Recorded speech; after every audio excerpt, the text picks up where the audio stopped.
శతమానం భవతి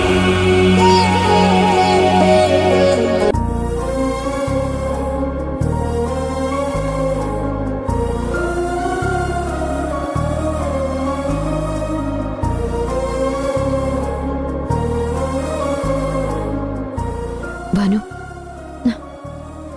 ఎందుకొచ్చావు? నిన్నింట్లో నుంచి పంపించాలనుకుంటే అందరూ ఎందుకు అడ్డు చెప్పారో ఆ రోజు నాకు అర్థం కాలేదు. నువ్వు నా జీవితంలోకి వచ్చేసావని ఇప్పుడు అర్థమైంది. ఈ ఇంట్లోకి వచ్చే అవకాశం నీకు అందరూ ఇచ్చారు, కానీ ఇది నా గది. ఇక్కడికి మాత్రం నీకు స్థానం లేదు. మర్యాదగా బయటికి నడు. భాను, నా మీద నీకు కోపం ఉందని నాకు తెలుసు. ఈ విషయం నీకు తెలిస్తే నువ్వు తట్టుకోలేవని కూడా నాకు తెలుసు. కానీ నిన్ను ఏడిపించడానికో, నిన్ను సాధించడానికో, నేనేదో సాధించానని చెప్పుకోవటానికో నేనొచ్చానని నువ్వు అనుకోకు. అసలు కార్తీక్ నా మెడలో ఎలాంటి పరిస్థితుల్లో తాళి కట్టాడో చెప్పే అవకాశం ఇవ్వు. ఆ తర్వాత నిజంగా నాది తప్పు అనుకుంటే నువ్వు ఎలాంటి శిక్ష అయినా విధించు, నేను అనుభవిస్తాను. కానీ దయచేసి ముందు నేను చెప్పేది వినే ప్రయత్నం చెయ్యి. ఏం చెప్తావు? ఏం చెప్తావు? నువ్వెన్ని కథలైనా చెప్పగలుగుతావు. జీవితాల్ని కూల్చే కథలు చెప్పడం నీకు అలవాటే కదా. ఇదే కదా నువ్వు నాకెప్పుడు చెప్పేదానివి. నా జీవితాన్ని దోచుకుంటాను, నా ప్రాణాల్ని తీసుకుంటాను అని. ఇప్పుడు అదే కదా చేశావు. నీ మెళ్ళో ఉంది కేవలం పసుపుతాడు కాదు, ఆయన వేసిన 3 ముళ్ళు కాదు. అది నా జీవితం. నా జీవితాన్ని నువ్వు సాధించావు. చివరికి నువ్వు అనుకున్నది చేశావు. నువ్వే గెలిచావు నీలిమా, నువ్వే గెలిచావు కదా. ఇంకా నాతో ఏం చెప్పడానికి వచ్చావు? ఏం మాట్లాడతావు నాతో? నీకు దండం పెడతాను భాను.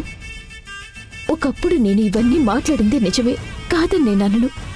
కానీ ఆ తర్వాత నన్ను నేను మార్చుకున్నాను. కొన్ని సంఘటనలు జరిగినప్పుడు ఏ మనిషికైనా తన భవిష్యత్ ఏంటో అర్థం అవుతుంది. తను గతంలో చేసిన తప్పేంటో కూడా తెలుస్తుంది. అలా ఒక్కసారి నా ప్రాణం పోయే పరిస్థితి వచ్చినప్పుడే నేను చేసిన తప్పేంటో అర్థమైంది నాకు. అప్పుడే నన్ను నేను పూర్తిగా మార్చుకున్నాను. అన్ని ఆశలు వదిలేసుకున్నాను భాను. నీకోసం కూడా వెతికాను భాను. కానీ నువ్వు లేవని, ఎప్పటికీ రావు అని తెలిసాక కార్తీక్ ఒంటరిగా బాధపడుతున్నాడు. నిన్నే తలుచుకుంటూ కుమిలిపోతున్నాడు. దాన్ని నువ్వు అవకాశంగా తీసుకొని నువ్వు ఆయనకి దగ్గర అవ్వాలని చూసావు. ఓదారుస్తున్నట్టు అందరినీ నమ్మించావు. నువ్వు లేకపోతే ఆయన జీవితమే లేనట్టు సిచ్యువేషన్ ని క్రియేట్ చేశావు. దాంతో అందరూ నిన్ను నమ్మారు. నువ్వే దేవత అనుకున్నాడు. నువ్వేం చెప్పినా అది చేశారు. ఇదే కదా నువ్వు చెప్పే కదా. అమ్మ తల్లి, ఇదంతా వినడానికి నేను సిద్ధంగా లేను. చూడు భాను, నా మీద నీకు కోపంగా ఉంది కాబట్టి నేనేం చెప్పినా నీకు తప్పుగానే అనిపిస్తుంది. కానీ ఒక్కసారి ఆ కోపాన్ని పక్కన పెట్టి నేను చెప్పిన దాంట్లో నిజమెంతుందో తెలుసుకో. కార్తీక్కి నువ్వంటే ప్రాణం. నువ్వు లేకపోయినా నీ ఊహలతోనే బతకాలి అనుకున్నాడు. తన ఊపిరి నువ్వే అనుకున్నట్టుగా ఉన్నాడే తప్ప నా వైపు ఎప్పుడు కన్నెత్తి కూడా చూడలేదు. నా మెడలో తాళి కట్టినా కూడా తన జీవితంలోకి నన్ను స్వాగతించలేదు. అంత అభిమానించే కార్తీక్ నీకు ద్రోహం చేస్తాడని నువ్వెలా అనుకుంటున్నావు? నా కుటుంబం నాకెప్పుడు ద్రోహం చేస్తుందని నేనెప్పుడు అనుకోలేదు. కానీ ద్రోహిలా నువ్వున్నావు కదా. ఎలాంటి సిచ్యువేషన్ అయినా నీకు అనుకూలంగా మార్చుకునే తెలివితేటలు నీకున్నాయి కదా. అందుకే అందరినీ నీ వైపుకు తిప్పుకొని అందరినీ నమ్మించి నా గొంతు కోసావని చెప్తున్నాను. భాను, ఆ పాప ఊరికే పోదు నీలిమా. నేను నిన్నంత తేలిగ్గా వదిలేస్తానని మాత్రం అనుకోవద్దు. ఇంతకు మించి నువ్వు ఒక్క మాట మాట్లాడినా నేను ఇప్పుడేం చేస్తానో నాకే తెలీదు. ఇంక నువ్వు నాతో మాట్లాడడానికి ఏమీ లేదు. బయటకు వెళ్ళు. వెళ్ళు.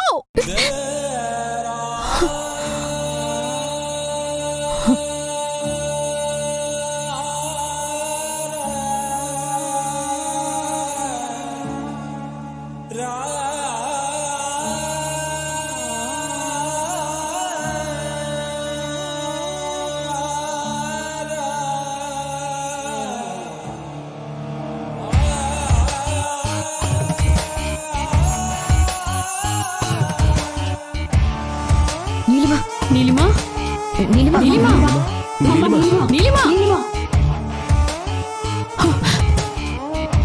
నీలిమా నీలిమా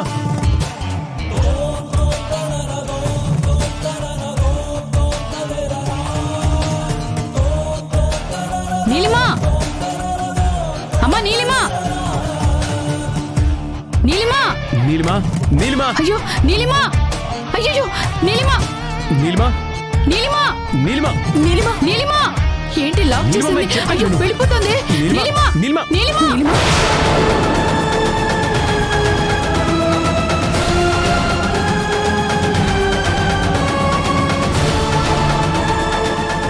ఎక్కడికి వెళ్ళిపోతుంది నా కూతురు ఒంటరిగా వెళ్ళిపోతోంది అయ్యో ఒంటరిగా ఎక్కడికి వెళ్తోంది ఫోన్ చేయి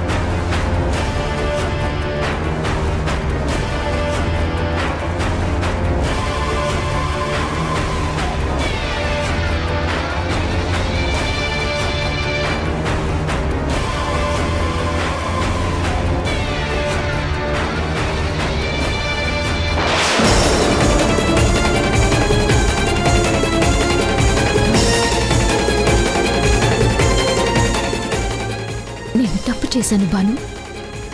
నిజంగానే సరిదిద్దుకోలేని తప్పులు చేశాను. నేను ప్రేమించిన కార్తీక్ని సొంతం చేసుకోవటానికే ఇదంతా చేశాను. నువ్వు కార్తీక్ని మార్చేసుకున్నావని నీ మీద కోపాన్ని పెంచుకున్నాను. నీ మీద పగ సాధించాలి అనుకుని ఒక మూర్ఖురాలా ప్రవర్తించాను. నీ జీవితంతో ఆడుకున్నాను. నా ప్రేమే గెలుస్తుందనుకున్నాను, కానీ ప్రతిసారి ఓడిపోతూనే ఉన్నాను. నిస్వార్థమైన ప్రేమే ఎప్పటికైనా గెలుస్తుంది.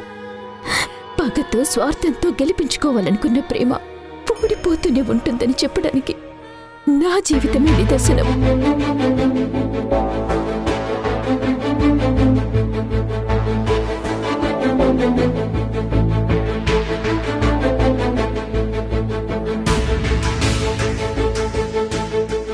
నేను కార్తీక్తో 7 అడుగులు వేశాను, కానీ నా జీవితంలో ఏ అడుగులోనూ కార్తీక్ తోడు రాడు అని అప్పుడే నాకు తెలుసు. పెళ్ళైనా ఒంటరి బతికే బతుకుతున్నాను. మీరు కలకాలం కలిసి ఉండాలని కోరుకుంటున్నాను. ఇది మాత్రం నువ్వు అర్థం చేసుకోకుండా నన్ను నిందిస్తున్నావు. నీలిమా ఫోన్ లిఫ్ట్ చేయటం లేదు. ఫోన్ తీయకపోతే దాని పాపాన అదే పోతుందని వదిలేస్తామా? ఎక్కడికి వెళ్ళిందో వెతకాలి కదా. పదండి. ఒక్క నిమిషం, మీరు ఒక్క నిమిషం ఆగండి. నీలిమ బాధలో ఉన్నప్పుడు ఎక్కడికి వెళ్ళదు, వాళ్ళ మావయ్య ఇంటికే వెళ్తుంది. ఒకరోజు అక్కడే ఉంటుంది, తర్వాత తిరిగి వస్తుంది. ఇలా చాలాసార్లు చేసింది. ఇప్పుడు కూడా నీలిమ అక్కడికే వెళ్ళుంటుంది. రేపు పొద్దునే వస్తుంది. ఎవరు భయపడాల్సిన అవసరం లేదు.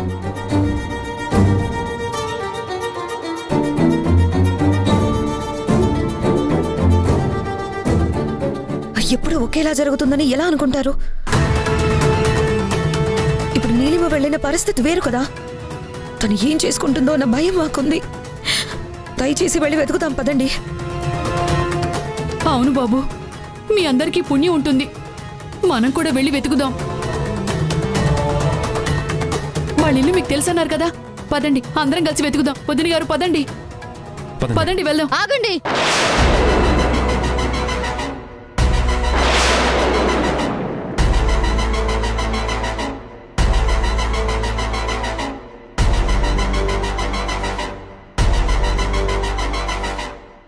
ఎక్కడికి వెళ్తున్నారు?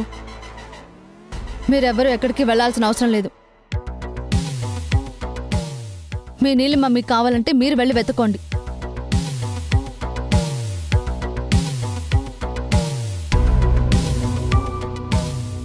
కానీ ఇంటి మనుషులు నీలిమ కోసం గడప కూడా దాటడానికి వీల్లేదు. దాటితే నేను ఒప్పుకోను. బాను, అది కాదు బాను. నీలిమ ఆగండి.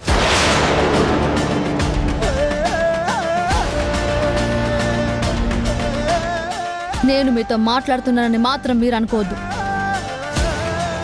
మీరంతా నా వాళ్ళైతే, నా మాట మీద గౌరవం ఉన్న వాళ్ళైతే ఇక్కడి నుంచి ఎవరు కూడా బయటికి వెళ్ళడానికి వీల్లేదు.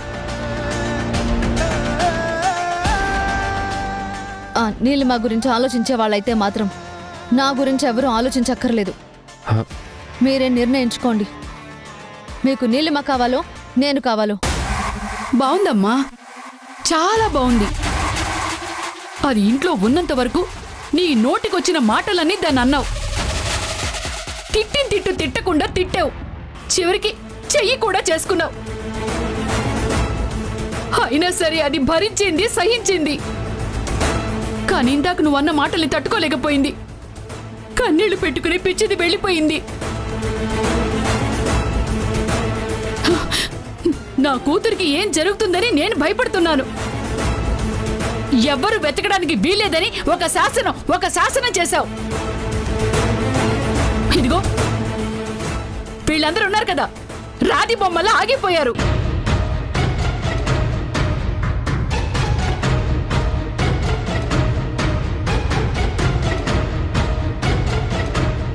అందరూ ఆగిపోవచ్చు. నా కూతుర్ని మేం వెతుక్కుంటాం. నా కూతుర్ని మేము రక్షించుకుంటాం. పద స్నేహ, పద.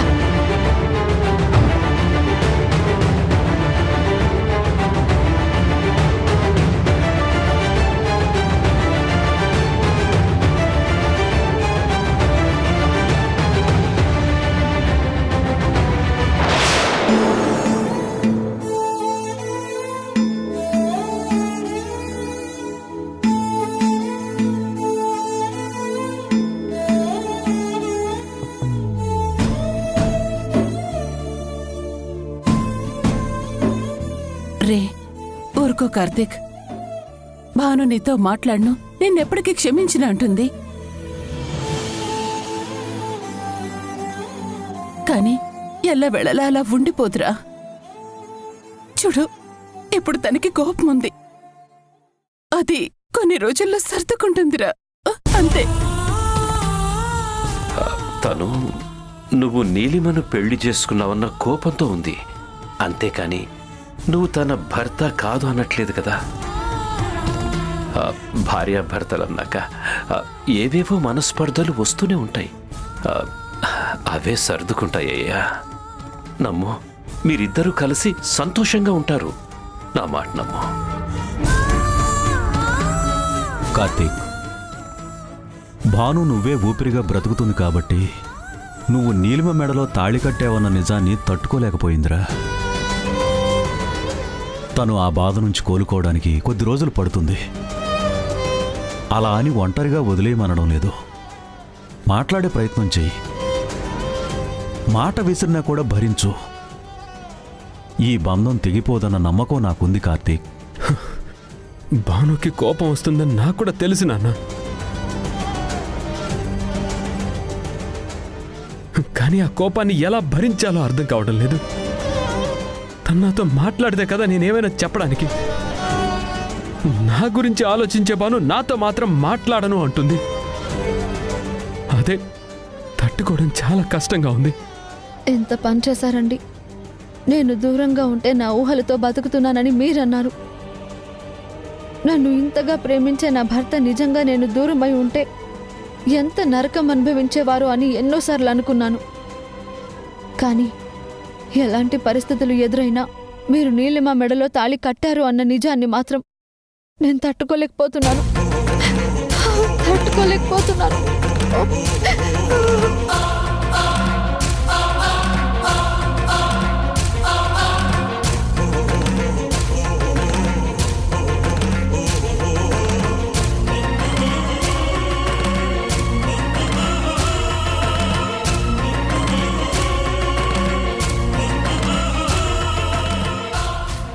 అసలు ఈ ఇంటికి ఏదో అయిందే.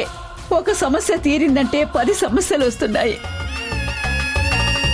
ఆ రోజు గురువు గారు వచ్చి ఒక శుభకార్యం జరిగితే ఇల్లు మామూలుగా ఉంటుందని చెప్పారు. అప్పుడే కదా వీళ్ళిద్దరికి పెళ్లి చేయాలన్న ఆలోచన వచ్చింది. అదే ఈ రోజు ఇంత అనర్థానికి దారి తీసింది. ఇలా జరుగుతుందని ఎవరు మాత్రం ఊహించాం బామ్మ. అప్పుడు అన్నయ్య బాధను చూడలేక అమ్మ ఒప్పించింది. కానీ ఇప్పుడు అదే సమాధానం చెప్పలేని సమస్య అవుతుందని ఊహించలేం కదా. అందరూ ఏం జరుగుతుందని భయపడుతున్నాం. కానీ అందరం కలిసి భానుకి ఎలాగోలా నచ్చ చెప్పాలి. అదే ఆలోచించాలి.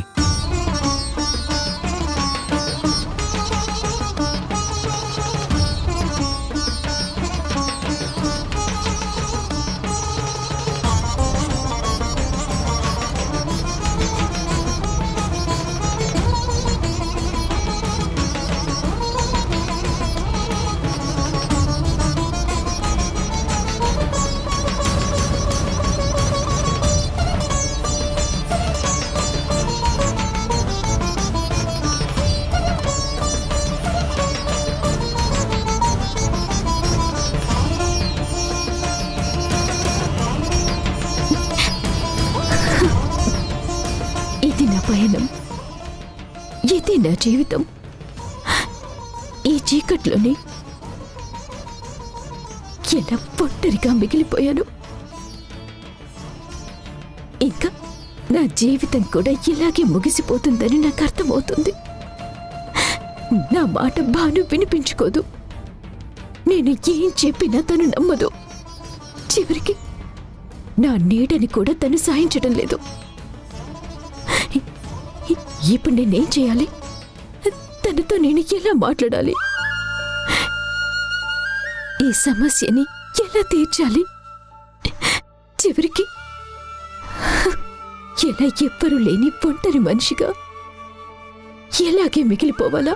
రేయ్, ఇదే కరెక్ట్ సమయం. మళ్ళీ కారెక్కెళ్ళిందంటే ఎక్కడ ఆగుతుందో తెలీదు. తను బాధలో ఉండగానే తీసుకెళ్లాలరా. పదండ్రా.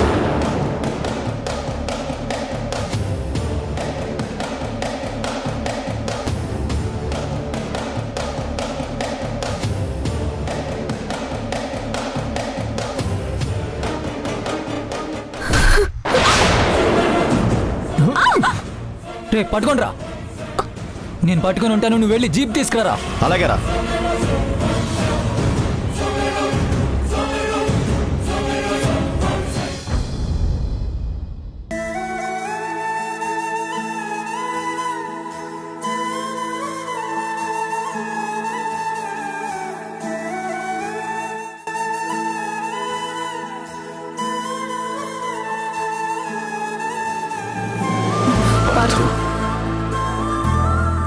నీలిమ ఎక్కడికెళ్ళిందో తెలిసిందా?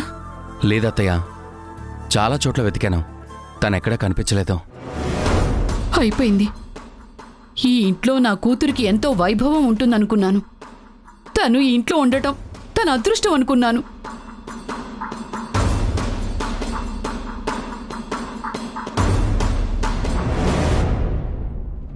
మీలాంటి వాళ్ళందరూ నా కూతురు మీద చూపిస్తున్న ప్రేమను చూసి అప్పుడు నేను ఎంతో మురిసిపోయాను. ఇలాంటి ఇంటికి ఆడపిల్లొస్తే అది మహర్జాతకురాలు అవుతుందనుకుని ఎన్నో కలలు కన్నాను. కానీ నా కూతురు ఇంట్లో ఉండటమే పాపం అయిపోయింది. ఇప్పుడు అదే దానికి శాపంగా మారింది. ఇంట్లో నుంచి వెళ్ళిపోయింది. ఏం మాట్లాడుతున్నావు శారదా? మేమంతా కావాలని చేసినట్టు మాట్లాడుతున్నావేంటి? అరే, నీలిమ గురించి మేవెంతగా ఆలోచించామో నీకు తెలీదా? ఏంటండి మీరు ఆలోచించింది? ఎంతసేపు మీరు మీ భాను గురించి ఆలోచించారు తప్ప మా నీలిమ గురించి మీరు ఆలోచించలేదు. ఈరోజు తను కనిపించడం లేదంటే దానికి కారణం మీ ఇంట్లో ప్రతి ఒక్కరూ. అమ్మా, మాటలు పద్ధతిగా మాట్లాడండి. మీరు మా ఇంట్లో ఉంటూ మమ్మల్ని అంటున్నారు. ఇదేమైనా పద్ధతిగా ఉందా? ఇది మరీ బాగుందండి. మా బిడ్డ కనిపించడం లేదు అన్న బాధలో మేము ఉన్నాం. ఒక్క మాట కూడా మేము అనకూడదా? మేము మాట అంటేనే మీకంత పౌరుషం వస్తే మా కూతురు కనిపించకుండా పోయినందుకు మాకెంత బాధగా ఉంటుంది. ఏంటమ్మా ఇది? అందరం కావలసిన వాళ్లమేగా. నీలిమ మీద మాకెవ్వరికి పగలు ప్రతీకారాలు లేవు. నీలిమ కనిపించకుండా పోయినందుకు మాకు బాధగానే ఉంది. మీరిలా మాట్లాడడం అస్సలు భావ్యంగా లేదు. చూడండి, ఒకప్పుడు నీలిమ ఎన్నో తప్పులు చేసింది. అయినా సరే మేము అవన్నీ క్షమించాం. తను మారిందని నమ్మాం. తను మా మనిషి అనుకున్నాం. ఇప్పుడు మీరు నీలిమ విషయంలో ఇలా మాట్లాడడం, మమ్మల్ని నిందించడం మాకు నచ్చడం లేదు. ఇది మీకు నచ్చవలసిన సమయం కాదు. మా చెల్లెలేమైందో మాకు తెలియాల్సిన సమయం. నా కూతురు కనిపించడం లేదు, దాని జాడ తెలియటం లేదు. ఇక్కడ ఉన్నంత కాలం అది కన్నీళ్లు పెట్టుకుంటూనే ఉంది. అనుక్షణం ఏడుస్తూనే ఉంది, మదనపడుతూనే ఉంది. బాధతో ఉక్కిరి బిక్కిరి అవుతూనే ఉంది పిచ్చిది. అయినా సరే అలాగే మీ అందరినీ ఒక్క మాట కూడా అనలేదు. అలాంటి గొప్ప మనిషి ఈ రోజు ఇంట్లో నుంచి వెళ్ళిపోయింది. ఎక్కడికి వెళ్ళిపోయిందో ఏమైపోయిందో తెలియదు. మీరు మాత్రం మేమేదో అంటున్నామని బాధపడిపోతున్నారు. నా కూతురికి ఏమైనా జరిగిందో అప్పుడు మీ అందరి సంగతి తెలుస్తాను. ఏం మాటలమ్మా అవి?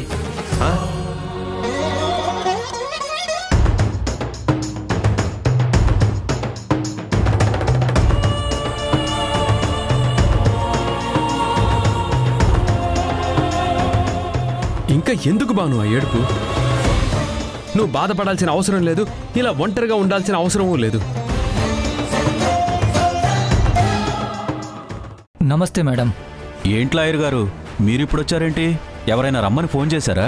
ఈ ఆస్తి మొత్తం మీరు శారద గారి పేరు మీద రాశారు కదా, అది మీకు చెప్పడానికి వచ్చాను మేడం. మీరేదో తప్పుగా మాట్లాడుతున్నారు. అసలు నేను ఇప్పుడున్న పరిస్థితి ఏంటి, మీరు మాట్లాడుతున్న మాటలేంటి? మీరు శనిగ్రహం అనుకున్నా, ఇంటికి పట్టుకున్న గబ్బిలం అనుకున్నా, ఇంటి ముందున్న దిష్టిబొమ్మ అనుకున్నా నాకొచ్చిన నష్టం ఏమీ లేదు. ఇప్పుడు ఈ ఆస్తి మొత్తం నాది.